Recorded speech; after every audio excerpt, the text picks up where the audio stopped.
memutuskan bahwa jenazah itu sudah terpapar oleh, ya intinya pemakaman harus pakai protokol kesehatan. Dengar nih Pak Muhaimin, iya. katanya jenengan itu sempat disidang juga ya, disidang karena melanggar protokol COVID gitu. Iya. Oh, gimana itu ceritanya? Ya ceritanya tuh gini, dari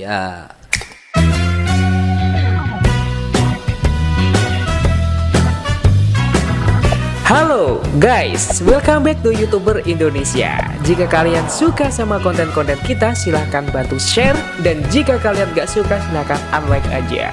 So, enjoy the next video.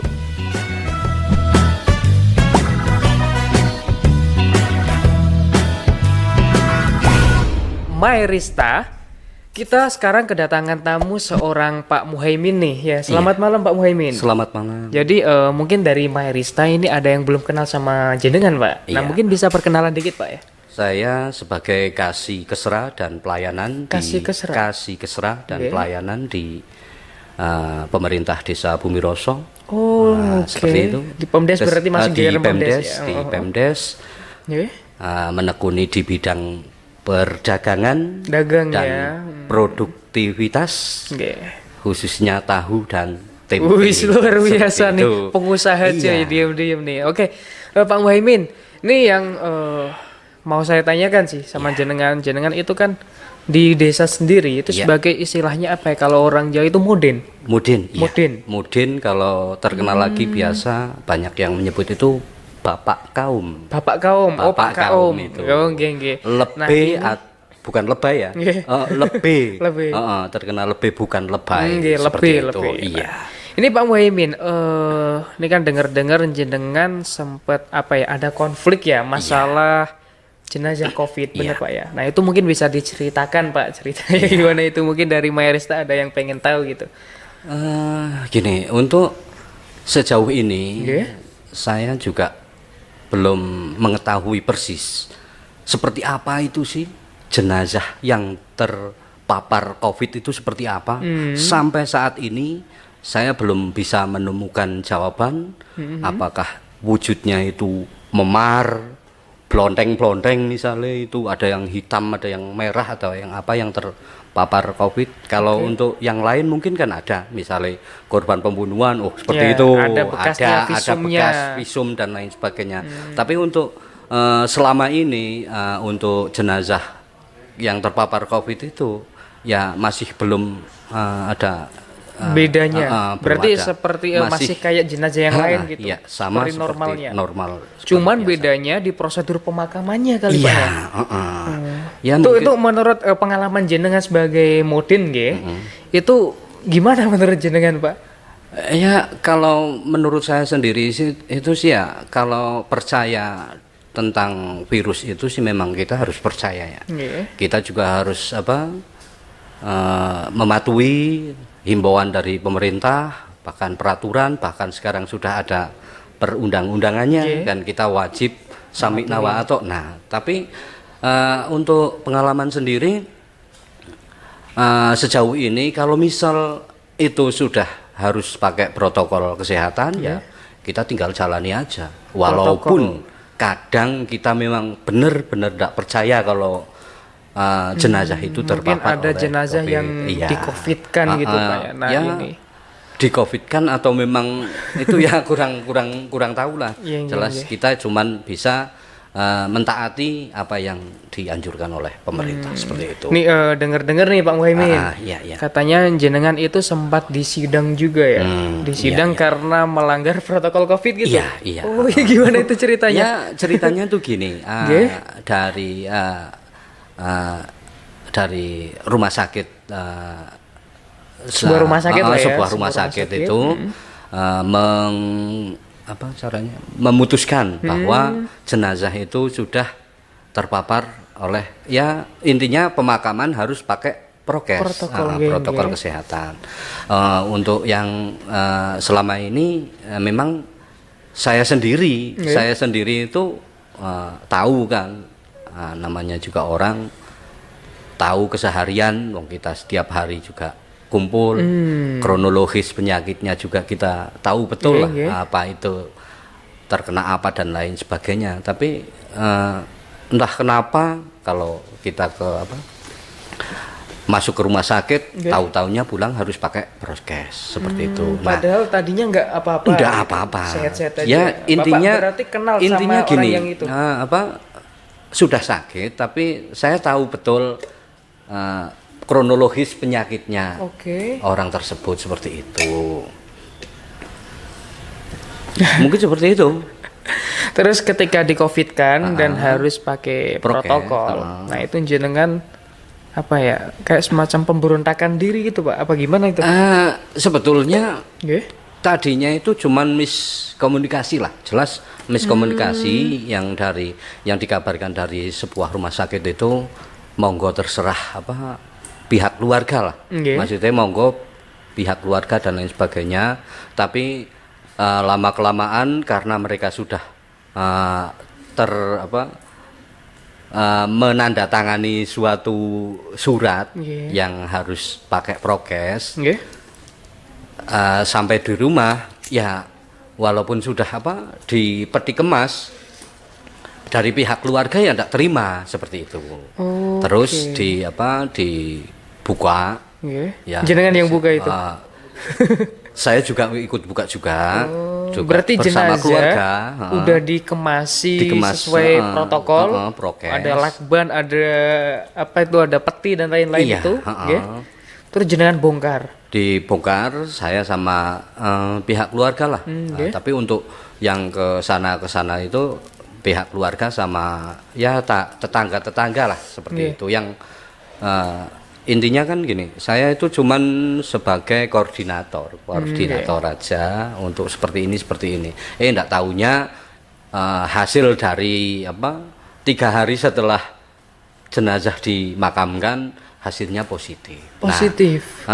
Dengan dalih ini itu dan ini itu, pihak keluarga ya mau ndak mau tetap mereka harus di tracking, harus di tracing. Tapi kenyataannya ya juga mereka semua mau. Pihak keluarga itu yang biasa caranya berhubungan langsung, yang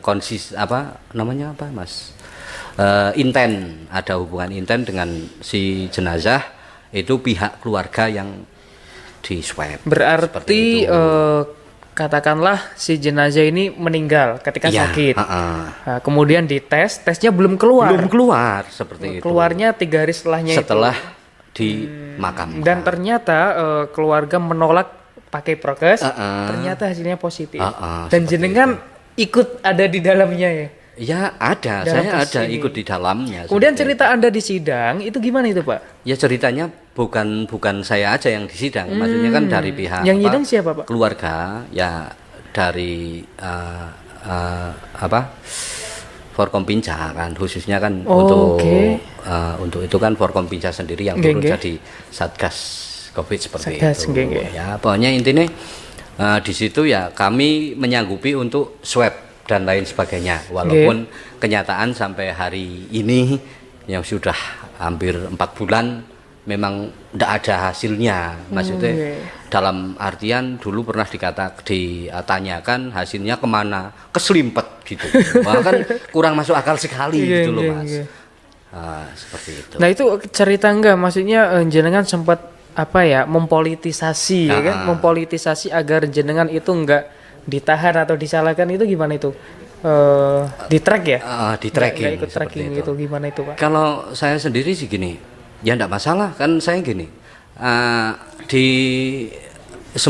kesemuanya itu kan kita tahulah hak dan kewajiban seperti itu. Sementara kita harus melaksanakan kewajiban, ya kita kan juga harus ada tuntutan hak juga kan. Sementara kalau untuk tuntutan hak sendiri kan ya nun sewu, untuk keluarga, untuk anak, untuk istri, bahkan untuk orang tua yang sudah tidak bisa apa-apa. Nah, sementara misal yang jadi tulang punggung, untuk kesehariannya itu, kesemuanya itu jur dikesanakan. Memang dari cerita banyak orang kalau untuk di karantina itu enak sekali. Enak makan, tidur, mangan turu dan lain sebagainya sampai dinyatakan negatif. Berarti memang betul seperti itu. Tapi kan gitu.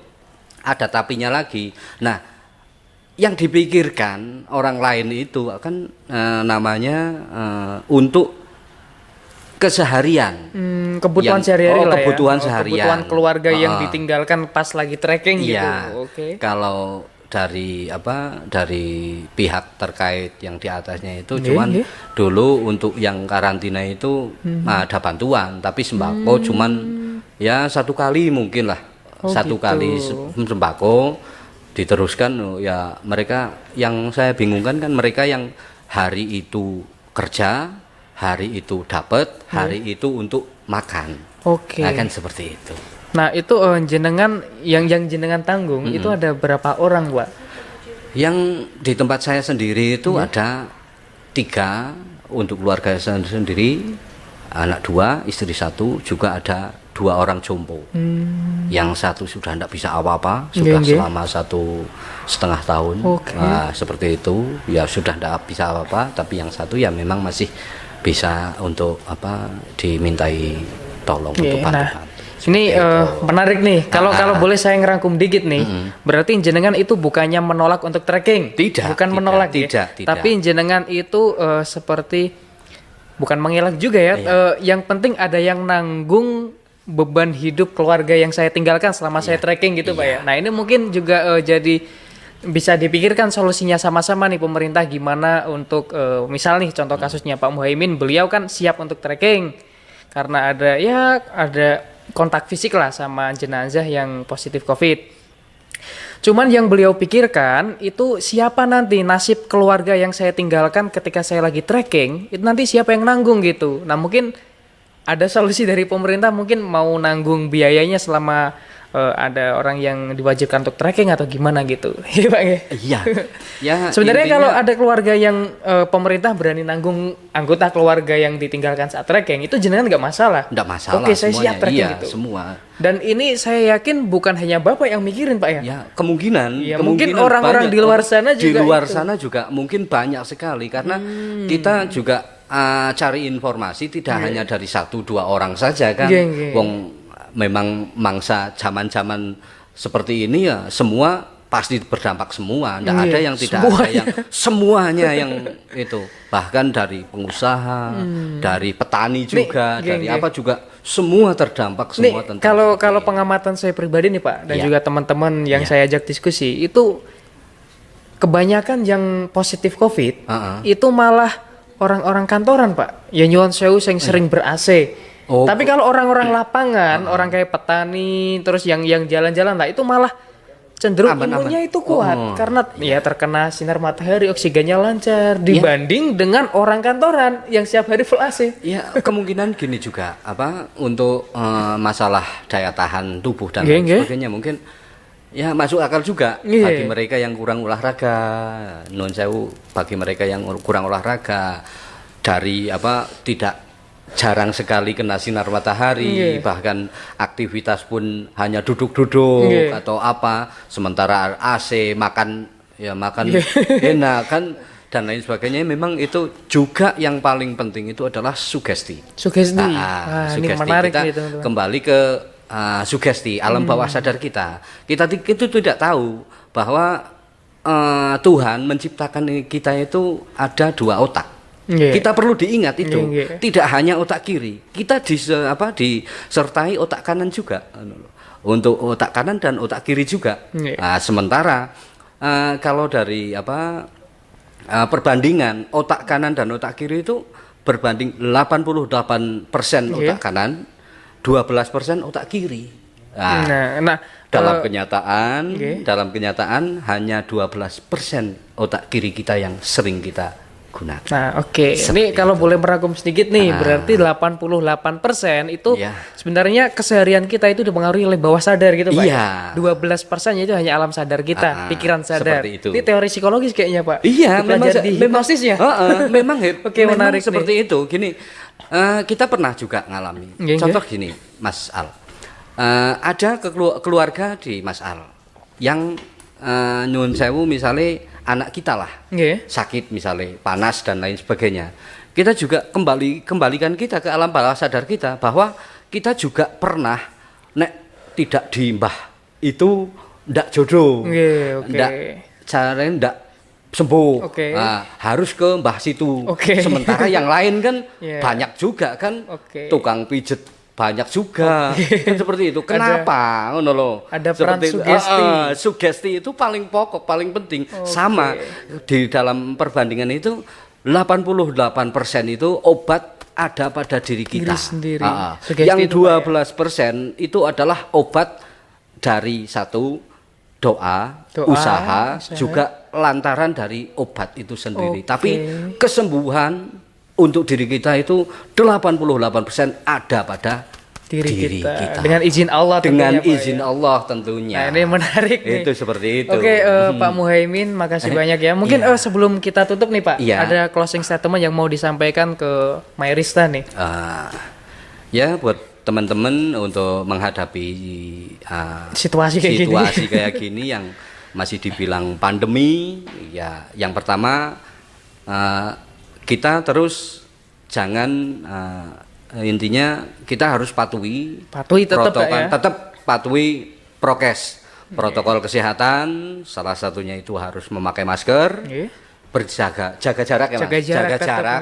Walaupun kadang kita juga enggak bisa kalau di keluarga jaga jarak Mas, sama istri jaga jarak mau gimana kita Mas, seperti itu. Jangan lupa kita cuci tangan juga pakai sabun 3M, pokoknya 3M yang jangan macam-macam, yaitu masker, mencuci tangan dan menjaga jarak. Ya, makasih banyak Pak Muhaimin. Mungkin lain kali kita ngobrol lagi Pak ya di Studio Mayer. Nggak kapok kan datang ke sini? Nggak kapok kan datang ke Studio Mayer? Insya Allah nggak kapok. Ya, suatu saat kalau ada kesempatan ya tak selangke. Bahkan tak peralon game. Raketan ngopi bareng. Ngopi bareng di sini. Seperti itu percakapan kita, obrolan kita sama Pak Muhaimin yang punya pengalaman terkait jenazah COVID, teman-teman. Mungkin kalau ada pertanyaan, silakan teman-teman bisa tulis di kolom komentar. Nanti kita sampaikan ke Pak Muhaimin dan kita bisa buka part 2 nanti Pak ya. Siap. Oke, cukup ya teman-teman. Makasih Pak ya. Siap.